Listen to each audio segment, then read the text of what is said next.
Hello, everyone, and welcome back to the 2020 Global Read Aloud. I am Mr. Sarlo, and today we are going to be reading Chapter 3 from the book Planet Omar Accidental Trouble Magnet by Zanib Mian. So, just a brief recap of in the first two chapters what has already happened with Omar. So, in the first chapter, we kind of got introduced to Omar and his family a little bit. He seems to be the middle child, and he spit on his little brother or something like that. And of course, people were not too thrilled about that in that first chapter. Like, his parents were not very happy about that. But he's got an older sister and a younger brother. Then in chapter 2, I think we kind of got introduced to what could become the problem in this story. At least that's what my prediction is right now, is just because he is moving to a new school. So his mom got her dream job, as they called it, and because of his mom getting a new job, they had to relocate. So they had to go somewhere else.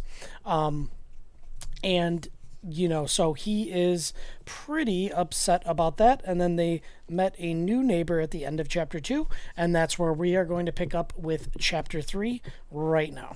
All right, here it is. Without further ado, chapter 3.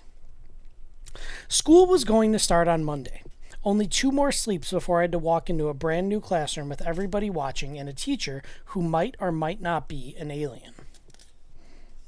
It says alien zombie. This is the picture over here. Saturday is always mosque day. My mom had decided that for the first few weeks after moving, we would visit a different mosque every Saturday and pray dur there to see what our new neighborhood was like. Dad normally works on Saturdays, so it was just me, Miriam, Isa, and Mom. My mom is a very smart scientist and works out all sorts of different ways of fighting cancer for the cancer research people. But sometimes Isa's cuteness makes her lose her smartness. It's like he has big, innocent smartness melting eyes. So, she's saying sometimes mom, the baby just kind of melts her heart, I guess. They don't work on me, so when Isa wanted to buy a whistle from the gas station on the way to the mosque, I knew it wasn't a good idea. But Mom went right ahead and bought it for him, saying, "Because you've been such a good boy this morning," and give him a gooey kiss on the top of his head. I knew it was gooey because she actually still kisses me like that, even though I've forbidden her to do it in front of my friends. So maybe some of you guys are making a connection, sometimes you get too old and you don't want your mom to kiss you in front of your friends because it could be embarrassing. In the mosque, everyone prays together with the imam leading. It's supposed to be super quiet. Just after the prayer began, Isa decided to move from his place. I was praying in between Mom and Miriam. Neither of them moved. I wasn't sure if they'd even noticed that he'd gotten up. Now, Isa is annoying sometimes, but he is my little brother, and I worry about him. So I quickly sneaked a look behind us. He was sitting at the back with a big, cheeky grin on his face. I turned back around and kept on praying.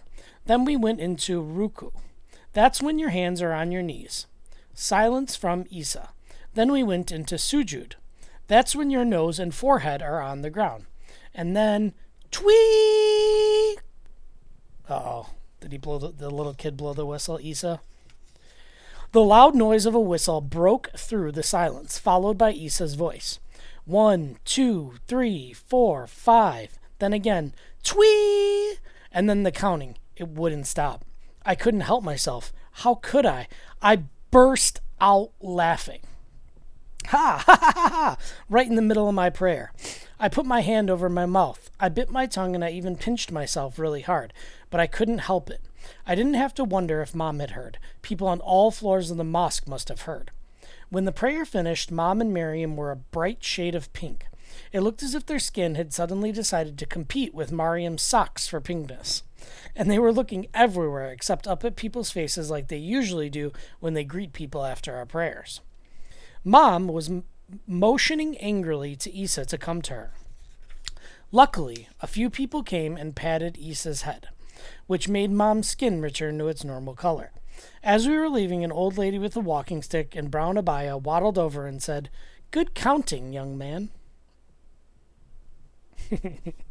Okay, so to kind of recap, chapter 3, they are in their new neighborhood.